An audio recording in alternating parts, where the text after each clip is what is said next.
the magical worlds of Once Upon a Time. Did they overdo it? Because they incorporated as many magical worlds as possible. They brought in Oz, Wonderland, Neverland, Arendelle, The World Without Color, which they brought in for Frankenstein, which I thought was really weird because Frankenstein, he came from Earth in like the 1700s.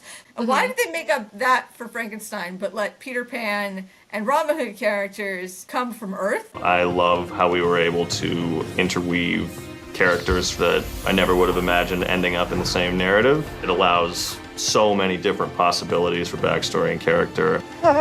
Mr. Gold is Rumpelstiltskin, the Beast from Beauty and the Beast, and the Crocodile from Peter Pan. And then Ruby is Rose Red from Snow White and Rose Red, and she's Little Riding Hood from the Big Bad Wolf. Megan, who plays Little Red Riding Hood. And we were saying there's nothing in literature that separates those stories that says that these could not be one and the same. Did they overdo like this, like we have to bring in everything and everyone? I do think so. And I'll say I was not happy with Rumple being the Beast. That was one of my biggest pet peeves of it because I really loved Beauty and the Beast storyline. I really wanted to see that. And so I wasn't a big fan. I'm sorry for all you Rumple Belle fans. I really wasn't a fan of that. I wanted them to have their own storyline like Cinderella and everybody else kind of did. But no, I do agree with you. I think sometimes to get it in there or because people wanted to see their favorite fantasy storyline that they would kind of mix it in and throw it in. I think that's why after season 2, and I mean, mostly season 3 was, good, but then I think after that it became a little convoluted because it was, you're trying to add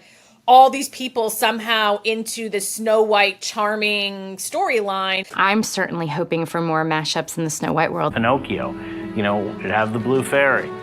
Jiminy Cricket, Little Red Riding Hood. Does everybody have, a story connected to that? It was a little too much overall. And in the beginning, the fairy tale characters, it wasn't as grim as a Grimm's fairy tale, but it wasn't as light and fluffy as Disney is. So it was like their own take on the characters. It did become too Disney-fied. Like Elsa and Anna's dress. Elsa did not change her dress. Like she was in Storybrooke for weeks and she kept the same dress on. And the train. Like who walks around with the train all the time? Like that was driving me crazy. I'm like, freaking take off the train. You're walking in a freaking Storybrooke. Why do you have you're not in a wedding? Like, come on.